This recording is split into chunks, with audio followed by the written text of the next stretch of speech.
what they have done to our country by allowing these millions and millions of people to come into our country, and look at what's happening to the towns all over the United States. And a lot of towns don't want to talk. It's not going to be Aurora or Springfield. A lot of towns don't want to talk about it because they're so embarrassed by it. In Springfield, they're eating the dogs, the people that came in. They're eating the cats. They're eating the pets of the people that live there. And this is what's happening in our country, and it's a shame. As far as rallies are concerned, as far as the reason they go is they like what I say. They want to bring our country back. They want to make America great again. It's a very simple phrase, make America great again. She's destroying this country, and if she becomes president, this country doesn't have a chance of success. Not only success, we'll end up being Venezuela on steroids. I just want to clarify here. You bring up Springfield, Ohio, and ABC News did reach out to the city manager there. He told us there have been no credible reports of specific claims of pets being harmed, injured, or abused by individuals within the immigrant community. Well, I've seen people on television. Let me just say here, this is the people on television say my dog was taken and used for food. So maybe he said that, and maybe that's a good thing to say for a city manager. I'm not taking this from but television. The people I'm on taking it from television the city saying their manager. dog was eaten by the people that went there. Again, the Springfield city manager says there's no evidence of that. Vice We'll President Harris, I'll let you respond to the rest of what you've heard. You talk about extreme. This is, I think, one of the reasons why in this election, I actually have the endorsement of 200 Republicans who have formerly worked with President Bush, Mitt Romney, and John McCain, including the endorsement of former Vice President Dick Cheney and Congress member Liz Cheney. And if you want to really know the inside track on who the former president is, if he didn't make it clear already, just ask people who have worked with him. His former chief of staff, a four-star general, has said he has contempt for the Constitution of the United States. His former national security advisor has said he is dangerous and unfit. His former Secretary of Defense has said the nation, the republic, would never survive another Trump term. And when we listen to this kind of rhetoric, when the issues that affect the American people are not being addressed, I think the choice is clear in this election. President Trump, I'll give you a quick minute to respond here. Thank you, because when I hear that, see, I'm a different kind of a person. I fired most of those people. Not so graciously. They did bad things or a bad job. I fired them. They never fired one person. They didn't fire anybody having to do with Afghanistan and the Taliban and the 13 people who's were just killed, viciously and violently killed. And I got to know the parents and the family.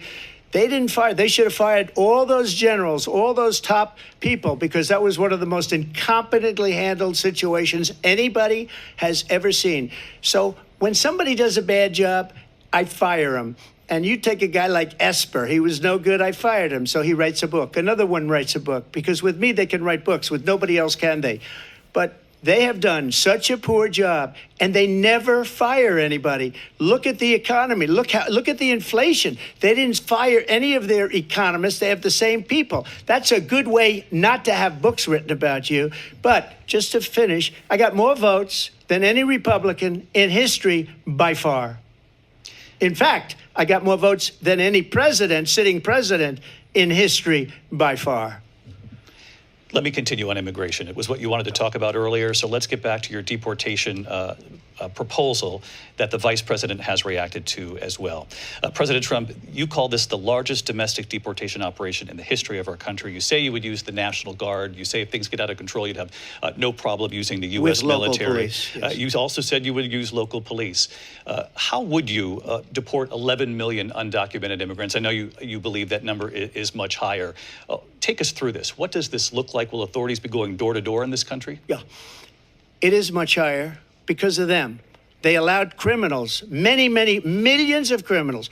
They allowed terrorists. They allowed common street criminals. They allowed people to come in, drug dealers, to come into our country. And they're now in the United States and told by their countries like Venezuela, don't ever come back or we're going to kill you. Do you know that crime in Venezuela and crime in countries all over the world is way down? You know why? because they've taken their criminals off the street and they've given them to her to put into our country. And this will be one of the greatest mistakes in history for them to allow.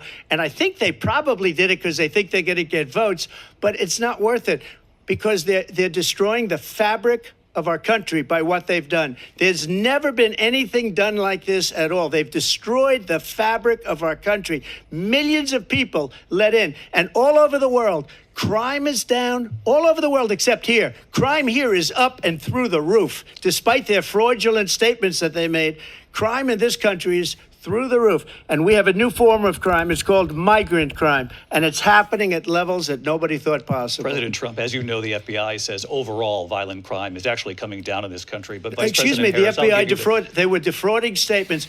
They didn't include the worst cities. They didn't include the cities with the worst crime. It was a fraud, just like their number of 818,000 jobs that they said they created turned out to be a fraud. President Trump, thank you. I'll let you respond, Vice President Harris. Well, I think this is so rich coming from someone who has been prosecuted for national security crimes, economic crimes, election interference, has been found liable for sexual assault, and his next big court appearance is in November at his own criminal sentencing.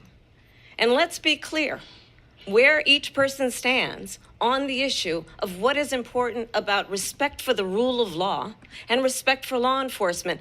The former vice president called for defunding federal law enforcement, 45,000 agents, get this, on the day after he was arraigned on 34 felony counts.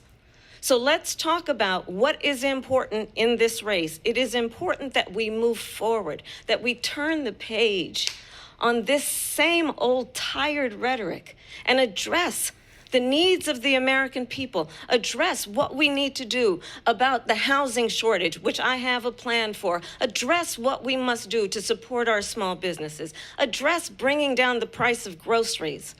But frankly, the American people are exhausted with this same old tired playbook. Vice President Harris, thank you. Excuse me. Every one of those cases was started by them against their political opponent. And I'm winning most of them, and I will win the rest on appeal. And you saw that with the decision that came down just recently from the Supreme Court. I'm winning most of them. But those are cases, it's called weaponization. Never happened in this country. They weaponized the Justice Department. Every one of those cases was involved with the DOJ, from Atlanta and Fani Willis to the Attorney General of New York and the DA in New York. Every one of those cases. And then they say, oh, he's a criminal. They're the ones that made them go after me. By the way, Joe Biden was found essentially guilty on the documents case. And what happened in my documents case? They said, oh, that's the toughest of them all. A complete and total victory. 2 months ago, it was thrown out. It's weaponization, and they used it, and it's never happened in this country. They used it to try and win an election. They're fake cases. President Trump, thank you.